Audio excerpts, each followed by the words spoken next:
So at the end of the last screencast, we had a basic skeleton set up where we could see the username and name on the page and have it pull from GitHub. Now we're going to work on the scoring model. So the way the scoring is going to work is all of the events that are pulled back from GitHub, each one of those is going to have some type of score.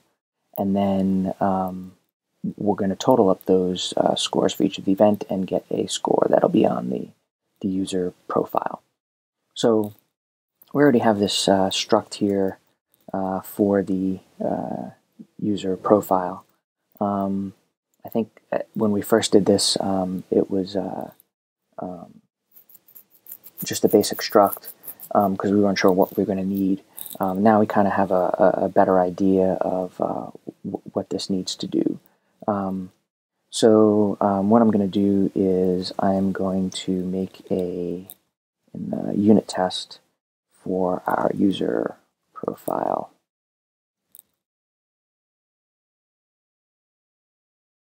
And we're going to need to require our test helper.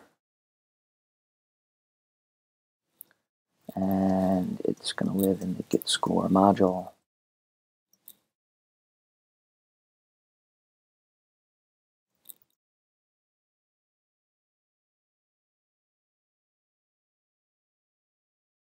And we also need to require our user profile file. Okay. So we want it to be able to calculate a score based on events. So I think the first test I want to write is a test that shows that the user profile can have events. Let's do that. So if we make a profile, call it user profile. It doesn't matter what the name is, but basically we want to have some type of event.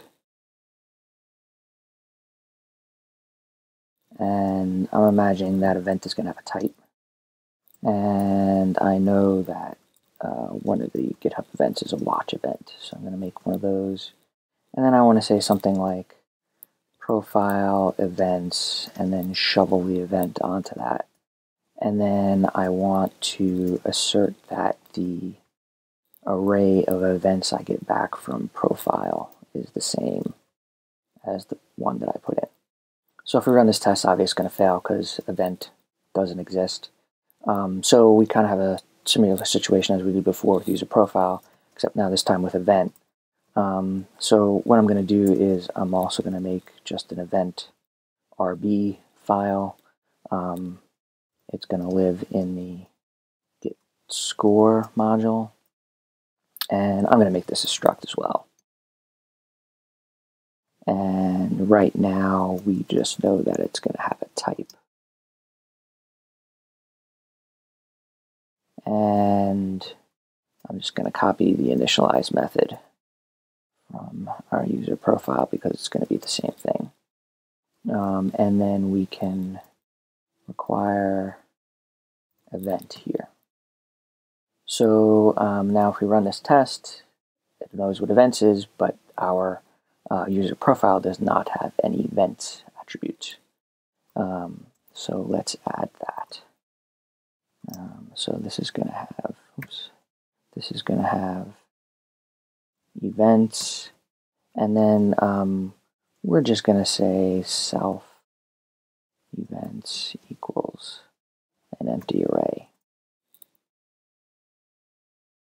How am I going to do this? Oh, so events, and there we go.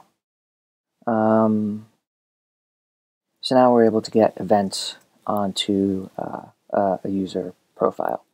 The next thing we wanted to do is to be able to calculate a score. So for now, I think I'm going to copy from the test above.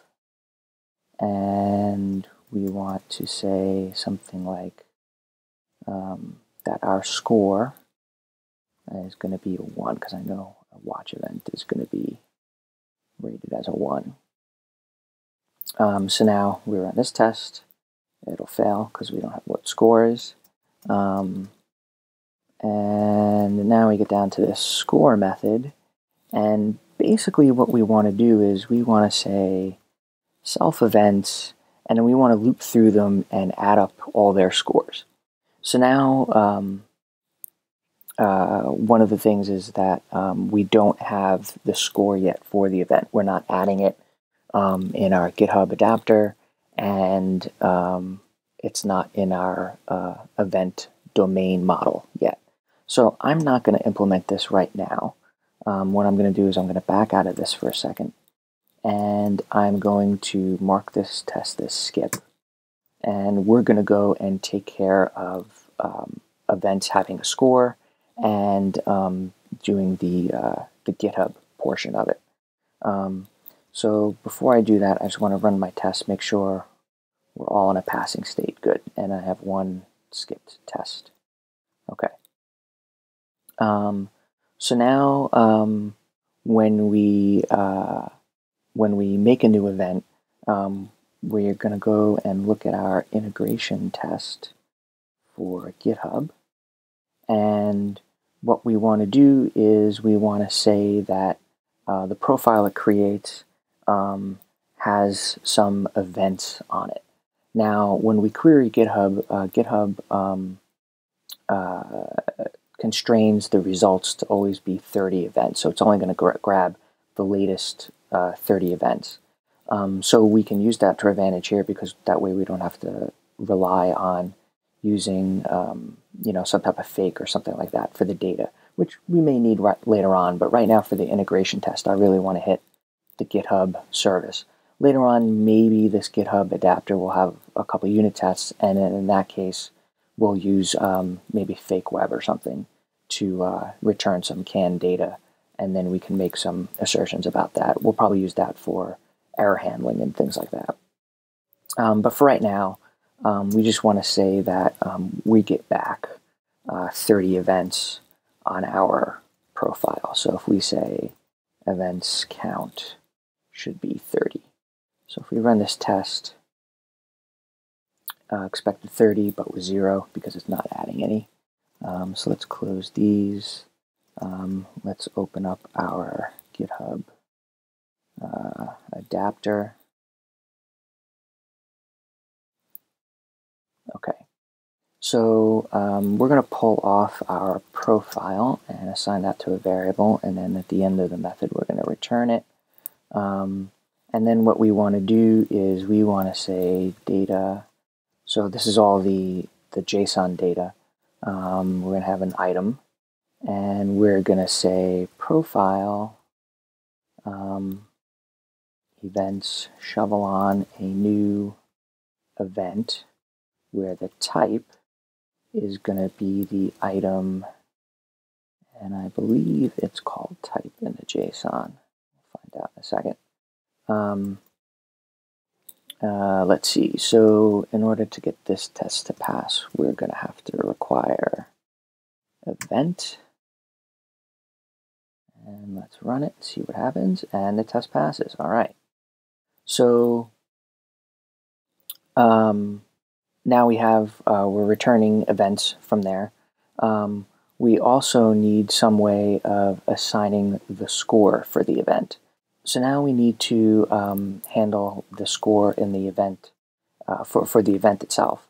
That's going to happen. Assigning the score, I think, is going to happen inside inside the event domain model. So we're going to do that next, I think, at the time limit for this screencast. So we'll pick it up in the next one.